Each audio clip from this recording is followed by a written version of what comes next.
પોતાની જે જટા છે એ જટાને હલાવી નહીં. તો ભારત વર્ષનો ઋષિ એ કોઈ જીવની હિંસા ન થાય તો પોતાના શરીર છે એ શરીરની ક્રિયાનો પણ ત્યાગ કરી દે છે. એટલા માટે સ્વામી વિવેકાનંદ ઘણી વખત વાત કરતા કે નાશ કરે એ શ્રેષ્ઠ નથી, પરંતુ જીવાડે એ ખરેખર દુનિયાની અંદર શ્રેષ્ઠ છે.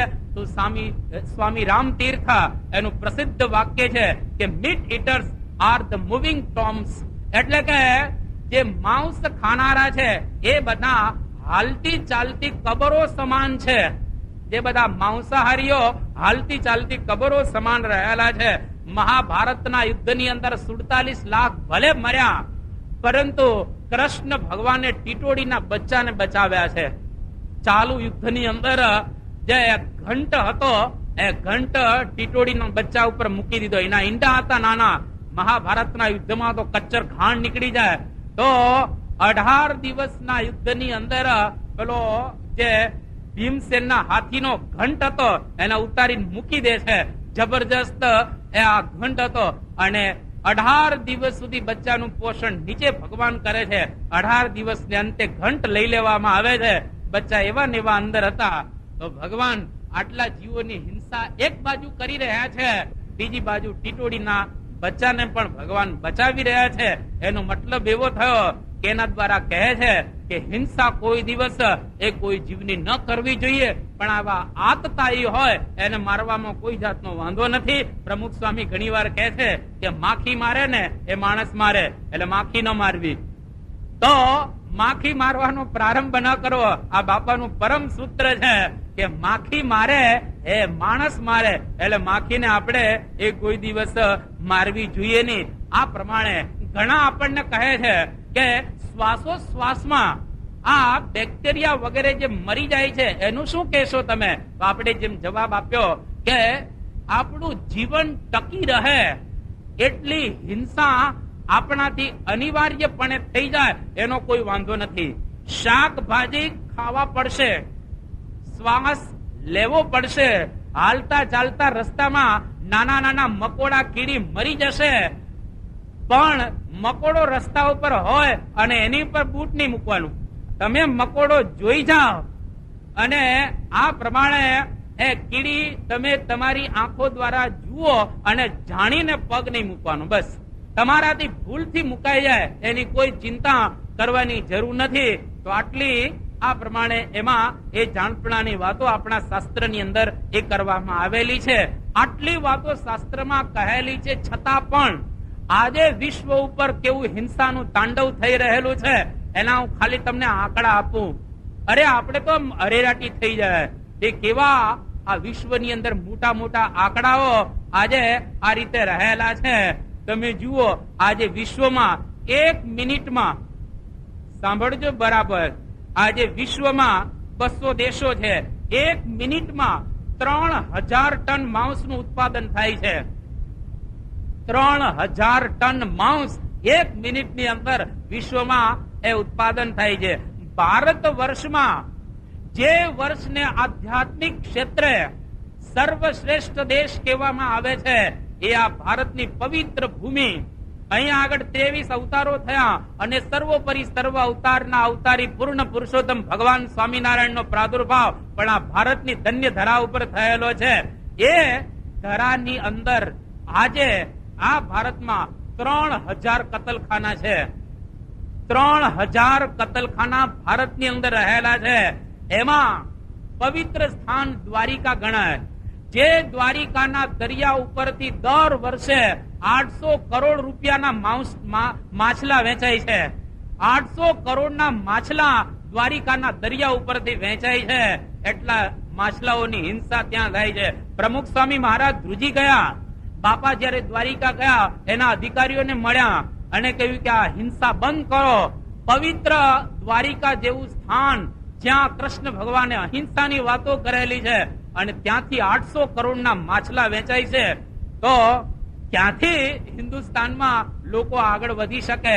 ક્યાંથી ભારતની અંદર ધર્મ ભાવના દ્રઢ થાય? કારણ કે એક બાજુ આપણે બધા હિંસા કરી રહ્યા છીએ.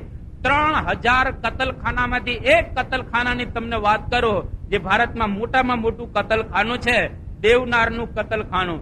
આ કતલખાનામાં દરરોજ 600 ભેંસ કપાય છે, 2000 ઘેટા કપાય છે, 300 બળદ કપાય છે અને નાના મોટા બીજા કપાતા હોય જુદા. દરરોજ આટલા જીવો ત્યાં આગળ કતલખાનાની અંદર કપાઈ રહેલા છે. તો હિન્દુસ્તાનની અંદર ઘણા બધા જૈન ના મોટા મોટા આચાર્યો, ભારત વર્ષના ઘણા બધા મહાપુરુષોએ વાતો કરેલી છે, પરંતુ છતાં આ હિંસા બંધ થતી નથી.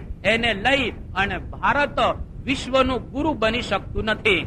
બાકી આપણી પાસે એટલી સમૃદ્ધિ છે, આપણી પાસે એટલું બુદ્ધિ ધન છે કે આ દેશની જનતા જો શિક્ષાપત્રીનો આ એક શ્લોક અને એના પછી 12 ને 13 ને 14 આ 4 શ્લોક જો શિક્ષાપત્રીના ભારતની જનતાના હૃદયમાં ઉતરી જા, દરેકના ઘરની અંદર આ 4 શ્લોક જો કોતરીને આપી દેવામાં આવે તો હિન્દુસ્તાન આજે વિશ્વનો પહેલા નંબરનો દેશ બની જાય. એટલે આપણા દેશની અંદર તાકાત અને બુદ્ધિ ધન રહેલું છે.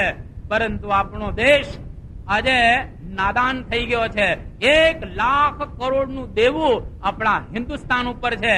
જે હિન્દુસ્તાનનો સૂર્ય એક વખત મધ્યાહને તપતો હતો, મધ્યકાલીન યુગની અંદર મોટા મોટા દેશના લોકો ભારતમાં આવતા હતા ચોરી કરવા માટે, ભારતની અંદર ધન લૂંટવા માટે આવતા હતા. મોહમ્મદ ગિઝની જેવો 17 વખત એ સોમનાથના મંદિર ઉપર એને ચડાઈ કરી. જે સોમનાથના મંદિર ના પ્રારંભમાં 2 મણનો સોનાનો ઘંટ લટકતો હતો. આવું ઇન્ડિયા સમૃદ્ધ હતું. મયુર સિંહાસન ઉપર બેસનારા રાજાઓ એને ખબર નહોતી કે આ મારા સિંહાસનની કેટલી કિંમત રહેલી છે. આવો ભવ્ય ને દિવ્ય દેશ એ આજે નાદાર બની ગયો છે. એનું કારણ આ શિક્ષાપત્રી પ્રમાણે ભારતના ભાઈઓ એ વર્તતા નથી. એટલા માટે આ દેશની અંદર આવી પરિસ્થિતિ સર્જાયેલી છે. તો શ્રીજી મહારાજ આ શ્લોકની અંદર એક આપણને એ નાના નાના જીવોની હિંસા ન કરવી જોઈએ એ વાત સમજાવે છે. ત્યાર પછી મહારાજ 12મો શ્લોક સમજાવે છે. બહુ સુંદર મહારાજે એ પહેલા જેને કહેવાય કે સામાન્ય હિંસાનો મહારાજે નિષેધ કર્યો. હવે ધાર્મિક ક્ષેત્રે પણ હિંસાઓ થઈ રહેલી છે એની વાત શ્રીજી મહારાજ અહીંયા આગળ કરે છે કે દેવતા પિતૃયાગાર્થમ અપ્યજા દેશ હિંસનમ ન કર્તવ્યમહિંસૈવ ધર્મ પ્રોક્તોસ્તિયન મહાન. મહારાજ કહે છે કે દેવતા અને પિતૃના યાગ માટે પણ બકરા, અશ્વ વગેરેની હિંસા ન કરવી જોઈએ. કારણ કે અહિંસાને મહાન ધર્મ કહેવામાં આવેલો છે. આ 12મો શ્લોક દેવતા પિતૃ યાગાર્થમ. દેવતાઓના યજ્ઞ કરવામાં આવે છે, પિતૃઓના યજ્ઞ કરવામાં આવે છે. આ યજ્ઞની અંદર પ્રાયઃ અશ્વ અને બકરાઓની હિંસા કરવામાં આવે છે. તો શ્રીજી મહારાજ અહીંયા આગળ કહે છે કે ધાર્મિક ક્ષેત્રે પણ યજ્ઞ વગેરેમાં જે હિંસા થાય છે એ હિંસા પણ ન કર્તવ્ય, એ હિંસા પણ કોઈ દિવસ ન કરવી જોઈએ. કારણ કે અહિંસા ધર્મ પ્રોક્ત મહાન. શાસ્ત્રની અંદર અહિંસાને મહાન ધર્મ કહેવામાં આવેલો છે. તો શાસ્ત્રમાં ક્યાં ક્યાં હિંસાની વાતો કરવામાં આવેલી છે? વેદો કોઈક દિવસ તમે જો વાંચ્યા હોય અથવા તો કોઈક દિવસ ક્યાંક વેદોની પારાયણ સાંભળ્યું હોય, આમ તો શ્રીજી મહારાજ કહે છે કે વેદોની પારાયણ કોઈ જગ્યાએ થતી નથી, કારણ કે લોકોને સમજવા અઘરા પડતા હોય છે. પરંતુ આપણા વેદોની અંદર હિંસાની વાતો કરવામાં આવેલી છે. એનું કારણ શું છે એ આપણે આગળ કહીશું. તો વેદમાં એક જગ્યા એવી આવે છે કે અગ્નિશોમિયમ પશુમ આલભેત, અર્થાત અગ્નિષ્ટોમ નામના યજ્ઞની અંદર પશુઓને મારવા જોઈએ. અશ્વમેધ યજ્ઞની અંદર અશ્વના શિરનું છેદન કરવામાં આવે છે. તો આ તો સ્પષ્ટ હિંસા એ રહેલી છે. તો યજ્ઞની અંદર હિંસા વેદોમાં બતાવવામાં આવી છે. અહીંયા આગળ પણ એ વાત કરે છે. શતાનંદ સ્વામી એક બીજી વાત કરી કે વસેત્સ નરકે ગોરે દિનાની પશુરોમભિઃ સંમિતાની દુરાચારો યોહંત્ય વિધિના પશુન. આ વૈદિક ભાવરાને શ્લોક દ્વારા બતાવે છે કે જે માણસ પશુઓને વિધિ પુરસ્સર યજ્ઞમાં નથી મારતો એ માણસ નરકની અંદર વસે છે. એટલે કે યજ્ઞમાં પશુઓને વિધિ પુરસ્સર મારવા જોઈએ. તો આ પ્રમાણે વેદોમાં હિંસાની વાતો કરવામાં આવી છે. ત્રીજી જગ્યા, અજે ન યજેત. અજ એટલે બકરો. અજે ન યજેત, બકરા વડે યજ્ઞ કરવો જોઈએ. બહુ સ્પષ્ટ વેદોમાં હિંસાની વાતો કરવામાં આવી છે. પરંતુ આ કયા સંદર્ભમાં છે એ વાત આપણા મહાપુરુષો આપણને બતાવે છે. સામાન્ય રીતે અર્થ લેતા હિંસાની વાતો લાગે, પરંતુ એ હિંસાની વાતો નથી, એ અહિંસાની વાતો રહેલી છે. શ્રીજી મહારાજે એનો ખુલાસો કર્યો કે વેદોમાં જે હિંસા બતાવવામાં આવેલી છે એ હિંસાના સંકોચને માટે બતાવેલી છે. એટલે કે કોઈ માણસ 50 બીડી પીતો હોય એને પછી આપણે કહીએ કે ભાઈ 5 બીડી તું પીજે, એટલે શું થયું કહેવાય? 45 બીડી થી તું આ રીતે એમાં એ પીતો નહીં 45 બીડી, પણ 5 જ પીજે, એટલે 50 પીતો હોય તો 45 ઓછી કરવાની વાતો એને મહાપુરુષો કહે. પણ 5 બીડી પીવાની વાતો નથી કરતા. પણ ધારો કે કોઈ બાજુમાં હોય માણસ અને કે 5 બીડી પીવાની વાત તો આ તો કરે છે, પણ એ 5 બીડી પીવાની નથી, 45 ઓછી કરવાની વાતો કરેલી છે. પહેલાના વખતની અંદર માણસ એ પશુ જેવો હતો, એટલે કે એકબીજાને મારીને ખાતો હતો. એટલે આપણા ઋષિ મુનિઓ શાસ્ત્રો બનાવ્યા અને એની અંદર કહ્યો કે જેમ તેમ બધાને મારતા હતા, જીવ પ્રાણી માત્રને. એટલે કહ્યું કે યજ્ઞ કરી અને મારવાના. હવે યજ્ઞ કઈ બધા કરી ન શકે, એટલે યજ્ઞની અંદર હિંસા થાય અને એ હિંસાનું જે માંસ હોય એ ખાવામાં વાંધો નહીં, પણ હિંસાના સંકોચને માટે આ પ્રમાણે યજ્ઞની અંદર હિંસા કરવાની વાતો કરેલી છે. પરંતુ અહિંસા જ એ શ્રેષ્ઠ ધર્મ એ બતાવવામાં આવ્યો છે. એટલે કોઈક જગ્યાએ હિંસાની વાતો તમને વેદોમાં કે શાસ્ત્રોમાં દેખાય તો એનો અર્થ એટલો જ લેવાનો કે હિંસાના સંકોચને માટે જ આ વાત કરેલી છે. પરંતુ એમાં સ્પષ્ટ રીતે હિંસાની વાતો કરવામાં આવેલી નથી. તો એટલું સમજવાનું. અને શાસ્ત્રોમાં અહિંસાનું જે ઘણું પ્રતિપાદન કરવામાં આવ્યું છે, પરંતુ સંસ્કૃતના અર્થ એ લોકોને સમજાતા નથી. અજે ન યજેત. કલકત્તા ઘણા ગયા હશે કદાચ આમાંથી. કાલી માતાના મંદિરે તમે જો કલકત્તામાં ગયા હો, રામકૃષ્ણ પરમહંસ જે કાલી માતાના ઉપાસક હતા, કાલી માતાનો જેને સાક્ષાત્કાર કરેલો, જેના પરમ પવિત્ર શિષ્ય સ્વામી વિવેકાનંદ, જેને ભારતીય સંસ્કૃતિનો ડંકો વિશ્વની અંદર એ વગાડેલો, એક કાલી માતાના મંદિરે દરરોજ બોકડો વધારવામાં આવતો. એટલે રામકૃષ્ણ પરમહંસ જે માતાજીની ઉપાસના કરતા હતા એ માતાજીની સમક્ષ પણ એ બકરાને વધારવામાં આવતો હતો. અત્યારે વળી ખબર નહીં, પણ એક સમાચાર એવા હતા કે હજુ આ નિયમ ચાલુ જ છે. એટલે તમે જુઓ કે પરમ પવિત્ર માતાજી, એ માતાજી કોઈ દિવસ બકરી માગે નહીં. માતાજી કોઈ દિવસ કોઈ જીવને મારે એમાં એ રાજી ન થાય. માતાજીને કોઈ જીવની હિંસા થાય એ ગમતું નથી. પણ આપણને ભાવે છે બકરો, એટલે એ લોકો મારી અને માતાજીના નામે એ ખાતા હોય છે. બાકી માતાજી કોઈ દિવસ બકરો મારવાની એ વાતો કરે નહીં. તો વેદોની અંદર જે કહેવામાં આવ્યું છે અજે ન યજેત, અજ એટલે શું? મોટા મોટા વિદ્વાનો એનો અર્થ કરે છે કે અજ એટલે બકરો નહીં, પરંતુ અજનો અર્થ બહુ સુંદર રીતે એ સમજાવવામાં આવ્યો છે. ધનંજય નામનો કોષ છે, એની અંદર કહ્યું કે અજસ ત્રય વર્ષિકો વ્રીહી, 3 વર્ષની જૂની ડાંગર થઈ હોય એને અજ કહેવાય. અને ડાંગર વડે યજ્ઞ કરવો જોઈએ, નહીં કે બકરા વડે. પણ જેને ભાવતો હોય બકરો, એ તો એ જ અર્થ લે ને, અજ એટલે બકરો, બકરાને મારીને યજ્ઞ કરવો જોઈએ. પણ અજનો અર્થ થાય છે 3 વર્ષની જૂની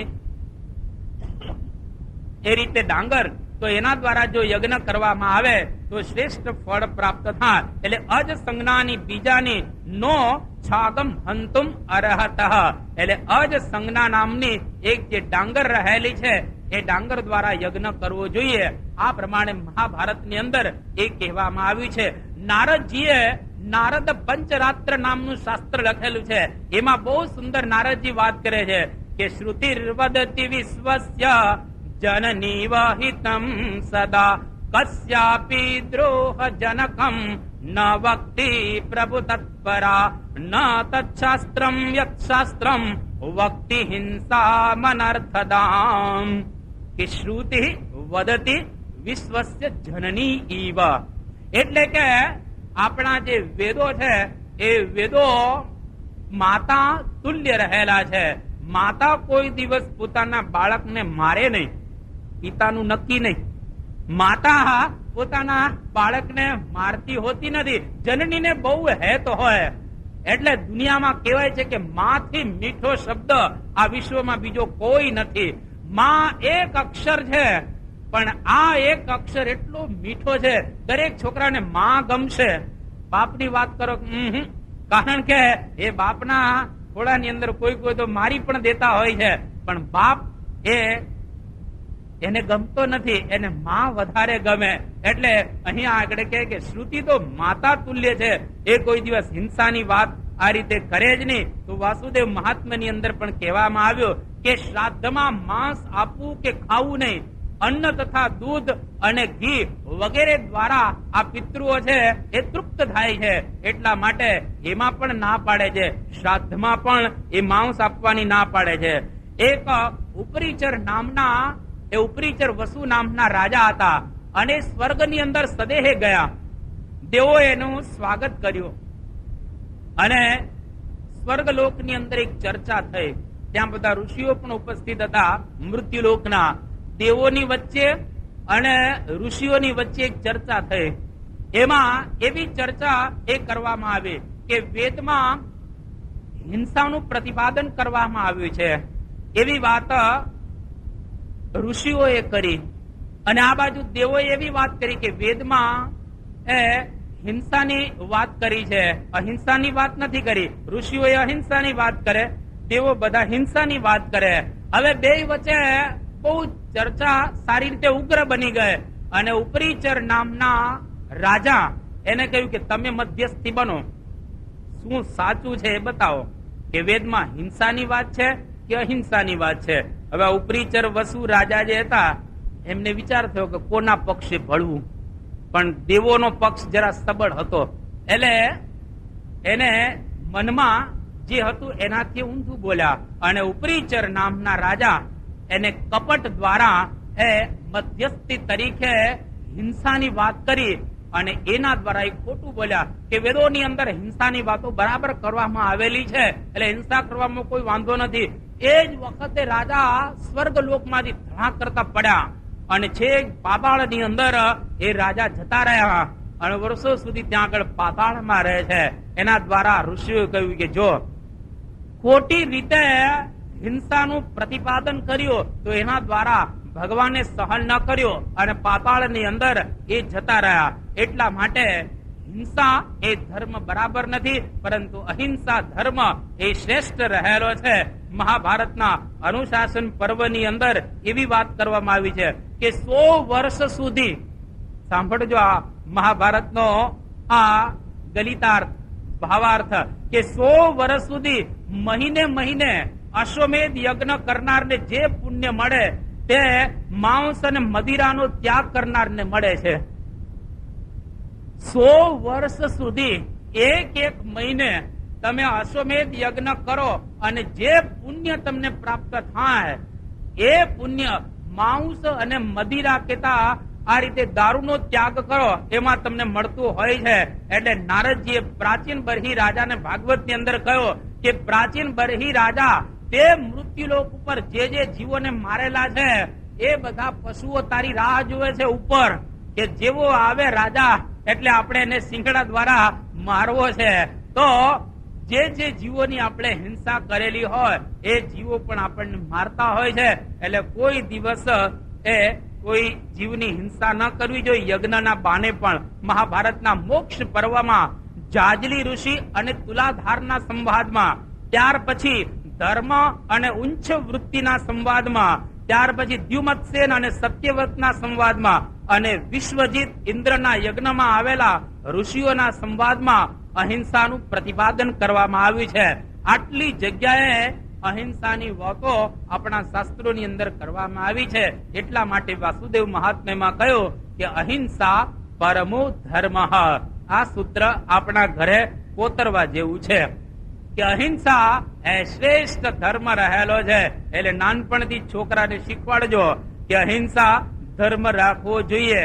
પરંતુ આશ્ચર્યની તો એ વાત છે, કોઈ વાઘને મારતા નથી, કોઈ સિંહને યજ્ઞમાં મારતા નથી. સિંહને જોયો કોઈ દિવસ યજ્ઞમાં મારતો? વાઘને જોયો? એટલે આપણા મહાપુરુષોએ કહ્યું કે અશ્વમ નૈવ ગજમ નૈવ વ્યાઘ્રમ નૈવ ચ નૈવ ચ અજાપુત્રમ બલિમ દત્યા દેવો દુર્બલ ઘાતક. કે ઘોડાને કોઈ મારતા નથી, ગજ એટલે હાથીને કોઈ મારતા નથી, અશ્વ ગજ અને વ્યાઘ્ર વાઘને કોઈ મારતા નથી, પરંતુ અજાપુત્રમ બલિમ દત્યા દેવો દુર્બલ ઘાતક. દેવો પણ દુબળાને મારતા હોય છે. બકરો કઈ બોલે નહીં, બકરાને બે કરવામાં આવે, બકરો બે કરતો હોય એટલે એનું મોઢું સીવી દેવામાં આવે અને પછી એને મારી નાખવામાં આવે, કારણ કે અશક્ત છે, સશક્ત નથી. તો સશક્ત ને કોઈ મારતા નથી, અશક્ત ને જ બધા મારે છે. દેવો પણ દુર્બલ છે અને દુબળાનો ઘાત કરતા હોય છે દેવો. એટલા માટે કોઈ દિવસ દુબળાનો ઘાત ન કરવો છે. બકરી પાતી ખાત है और टाकी काटी खाल, जो बकरी को खात है ताको कौन हवाल. બકરીને ખાય તો એનો હવાલ કેતા હાલ શું થાય એ દરેકે પોતાની રીતે વિચારવું જોઈએ. તો રાજ સત્તા સામે થઈને પણ શ્રીજી મહારાજે અહિંસાનું પ્રતિપાદન કર્યું. મહારાજના વખતમાં ભારત વર્ષની અંદર કેવી અહિંસા થતી હતી એનો ખાલી એક નાનકડો જ પ્રસંગ. શ્રીજી મહારાજ જયારે લોજમાં આવ્યા એ વખતે મહેમદાબાદની અંદર બ્રાહ્મણો બધા ભેગા થયા હતા પ્રીતિ ભોજન માટે, એટલે કે પાર્ટી મનાવવા માટે. અને પાર્ટીની અંદર 60 મણ માંસ રાખેલું. બ્રાહ્મણોએ, ક્ષત્રિયોએ કે શુદ્રોએ નહીં, બ્રાહ્મણના ઘરમાં મહેમદાબાદમાંથી 60 મણ માંસ શ્રીજી મહારાજે કઢાવ્યું. તો એની ઉપરથી આપણને ખ્યાલ આવે કે 200 વર્ષ પહેલાનું ભારત કેવું હિંસા પ્રધાન હશે.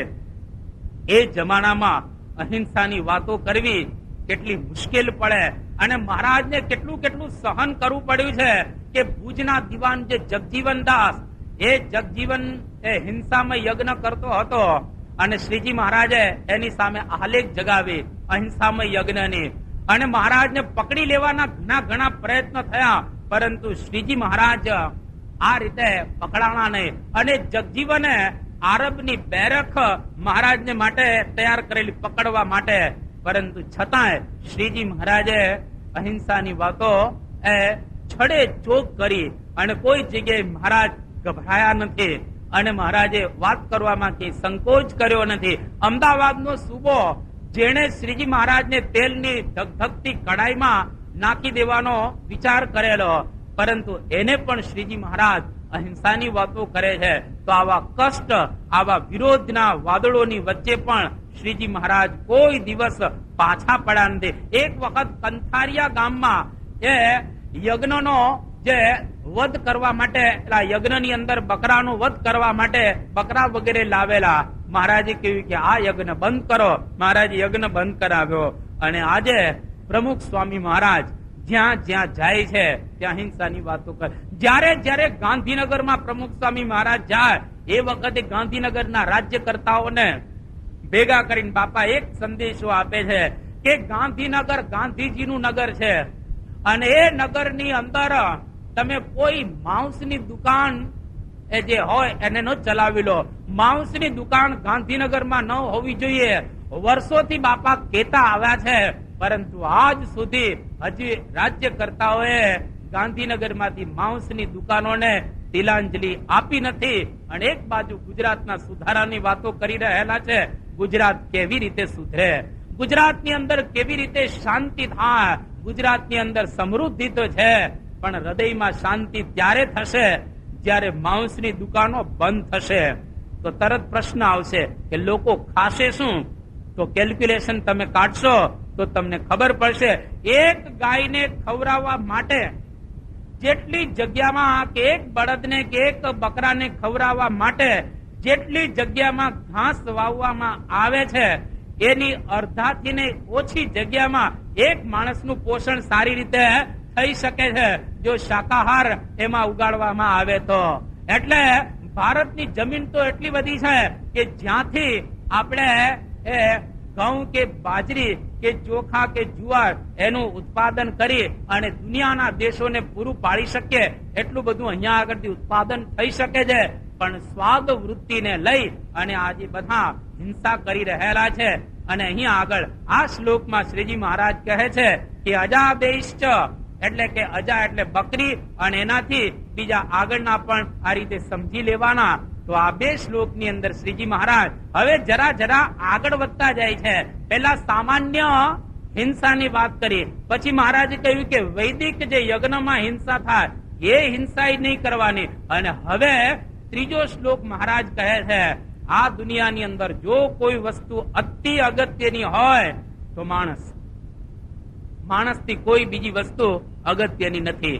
એટલે 13મા શ્લોકની અંદર શ્રીજી મહારાજ આગળ આપણને બતાવે છે કે સ્ત્રિયા ધનસ્ય વા પ્રાપ્તે સામ્રાજ્યસ્ય ચ વા ક્વચિત મનુષ્ય તો કસ્યાપી હિંસા કાર્યા ન સર્વથા.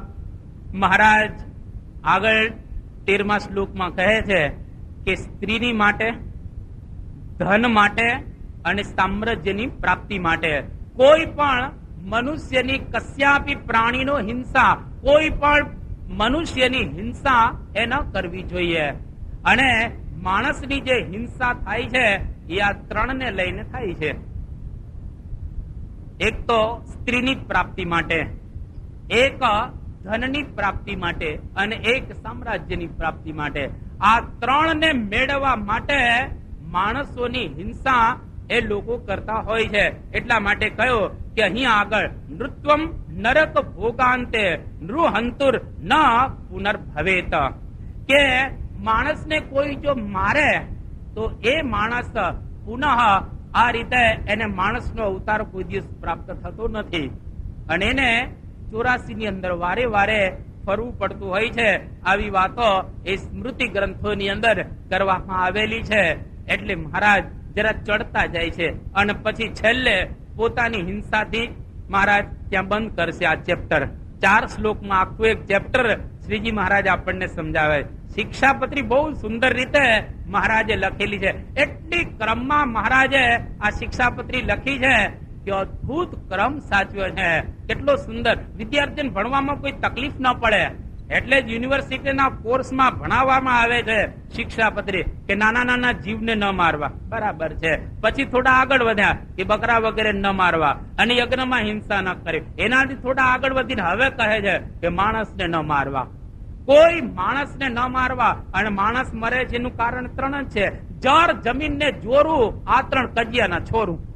જર જમીનને જોરું, આ 3 કજિયાના છોરું. જર એટલે પૈસો, જમીન એટલે સામ્રાજ્ય અને જોરું એટલે સ્ત્રી. આ 3 છે એ કજિયાના છોરું છે. એટલે કે એના દ્વારા કજિયો થાય, કંકાસ થાય અને એમાં આ જીવોની હિંસા થતી હોય છે. વિશ્વમાં આજે તમે જુઓ કે આ યુદ્ધોના મૂળની અંદર આ 3 વસ્તુ રહેલી છે. જ્યાં જ્યાં દુનિયામાં યુદ્ધો થાય છે આ યુદ્ધોના મૂળમાં આ 3 વસ્તુ છે કે જર, જમીન અને જોરું. અને જો 3 નો ત્યાગ કરી દેવામાં આવે તો દુનિયામાં યુદ્ધો જ બધા એ રીતે બંધ થઈ જાય. એટલે શ્રીજી મહારાજ અહીંયા આગળ કહે છે કે ગમે તેવો મહાન અપરાધ કર્યો હોય તો પણ માણસને ક્યારેય એ મારવો ન જોઈએ. કારણ શું છે? માણસને કેમ મારવાની ના પાડે છે શ્રીજી મહારાજ? તો આપણા ગ્રંથોની અંદર કહેવામાં આવ્યું છે કે દેહોયમ માનુષો રાજન પુરુષસ્યાખિલાર્થદઃ અતસ્તસ્ય વદો વીર સર્વાર્થ વદ ઉચ્યતે. કે આપણા શાસ્ત્રોની અંદર દેહોયમ માનુષ, આ મનુષ્યનું શરીર જે આપણને પ્રાપ્ત થયું છે, અખિલ અર્થદઃ, બધા અર્થ આના દ્વારા આપણે પ્રાપ્ત કરી શકતા હોઈએ છીએ. બધા કયા અર્થ? ધર્મ, અર્થ, કામ અને મોક્ષ. આ ચાર પુરુષાર્થની પ્રાપ્તિ કરવા માટે આવું એક સુંદર દિવ્ય શરીર ભગવાને આપણને ભેટ રૂપમાં આપેલું છે. એટલા માટે ભાગવતની અંદર કહેવામાં આવી વાત કે દુર્લભો માનુષો દેહો, આ દેહ દુર્લભ છે, એમણે મળતું નથી શરીર. અને આ શરીર કોકનું આપણે મારી નાખીએ તો એના દ્વારા એને જે પુરુષાર્થ કરવાનો છે એ પુરુષાર્થ ન કરી શકે. એટલે મહારાજ અહીંયા આગળ કહે છે કે કોઈ મનુષ્યની હિંસા ન કરવી, કારણ કે એનું શરીર અતિશય દુર્લભ રહેલું છે. તુલસીદાસજીએ પણ રામાયણમાં આ જ વાતને એ દોહરાવેલી છે ચોપાઈ દ્વારા. તુલસીદાસજી એ પોતે આપણને બતાવી રહ્યા છે કે બડે ભાગ મનુષ્ય તન પાવા સુર દુર્લભ